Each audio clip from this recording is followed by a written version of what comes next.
everybody. Welcome. Thanks for coming back. You all seem to like my stories of nostalgia and a little bit of local history.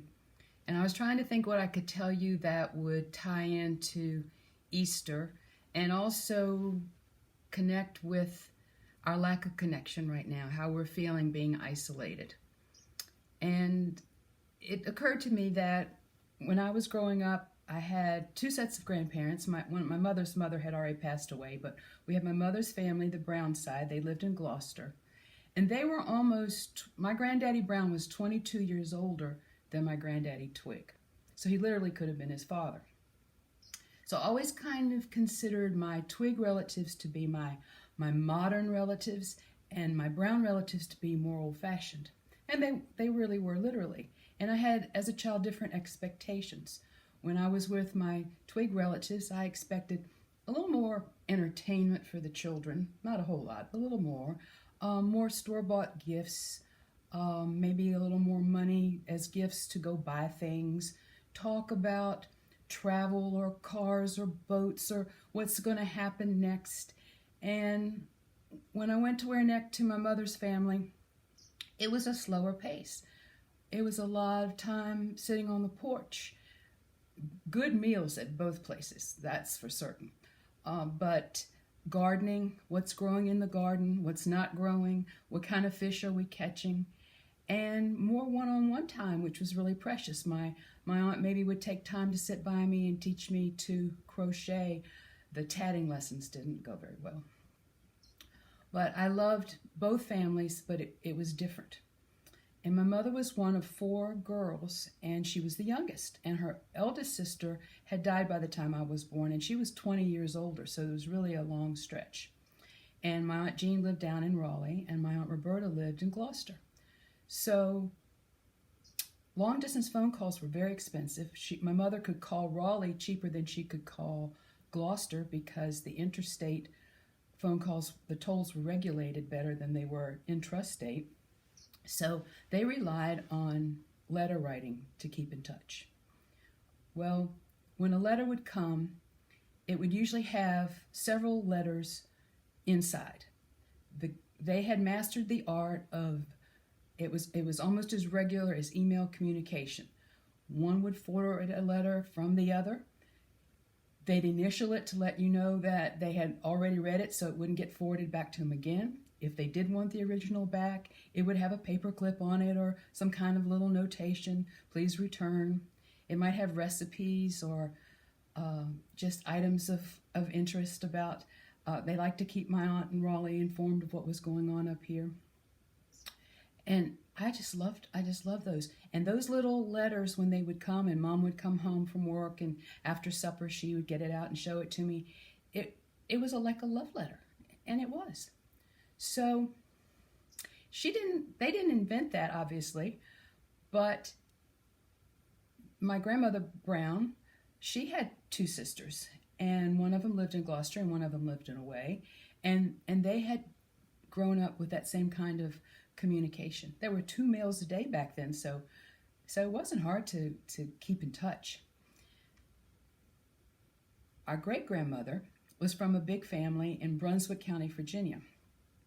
And she had come to Gloucester, and she had married and stayed in Gloucester. And one of her brothers and 2 of her sisters moved to Samora, North Carolina, and I never really knew why. So that would be my mother's great aunts and a great uncle. And when Mother was born, she was named Frances. And 2 days later, they got a letter in the mail saying, if the new baby is a little boy, please consider naming him after Uncle Preston. It would mean so much. Well, my grandparents decided, even though it wasn't a little boy, that they would name my mother Preston, and on her birth certificate, it's just crossed through. And Lucy Preston's written there instead of Frances, so they saved that for me. I'm a better Frances anyway. And it did mean the world to Uncle Preston down there in Samora. And as a child, I never thought about it or cared, wondered too much about why he was in Samora. But since we've had this pause time, I've been doing some research, and he was a railroad agent, so that's why he moved down there. That's where work was, and he took care of his 2 maiden sisters, and they took care of him. Well, Uncle Preston had been in love when he was a young man, and he had proposed to a woman named Fanny. And he also had a sister named Fanny and one named Jenny, among others, but they were the ones that lived with him. And Fanny had rejected him.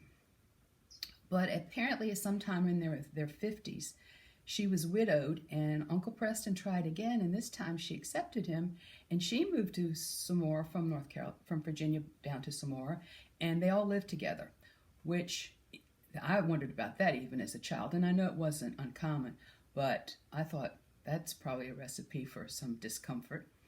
But Mother said as a child, her mother would take her there to visit because they just doted on Mother being named Preston, and everything just seemed very loving and congenial. And her mother would remark how well they all got along. So they loved that little Preston, and they used to send the basket. This basket is called a buttocks basket for the obvious reasons. I think it dates at least from about 1890 because it was going back and forth when my mother's eldest sister was a baby and in the early days of my grandparents' marriage.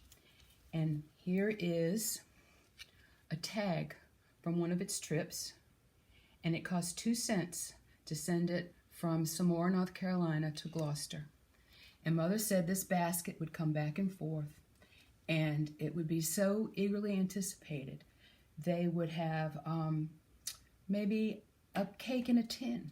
It might be some jars wrapped in newspaper of a fresh batch of damson preserves.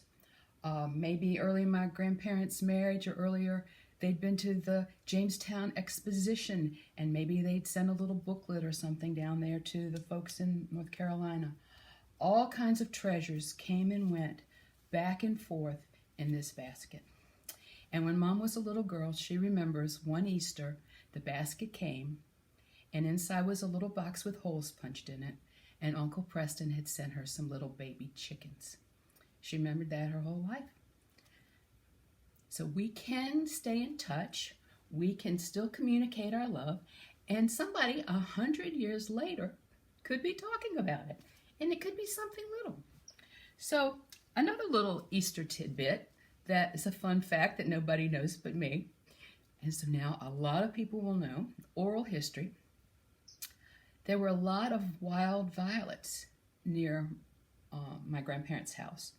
And when Mom was really little, 7 or 8 years old, she told my granddaddy that she wanted to sell the violets and make money for Easter.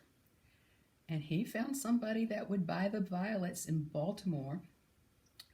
He built her a wooden crate, and I guess he probably helped her, I don't know.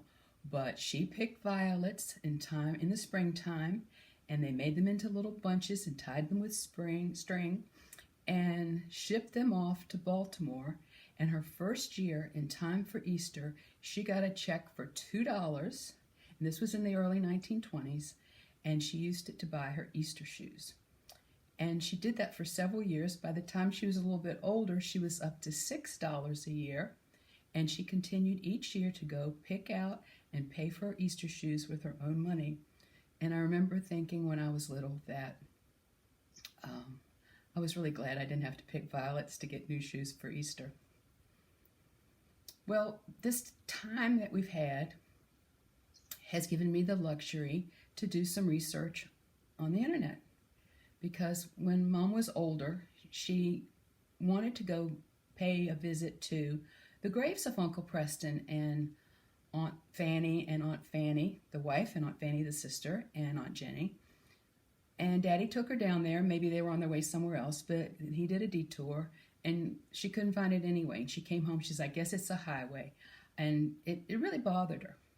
But I, this week, found out where they are. I know exactly what churchyard they're in. And I'm going to see if what she told me is true. Those sisters that took in their new sister-in-law, Uncle Preston went first. Then Aunt Jenny, the wife.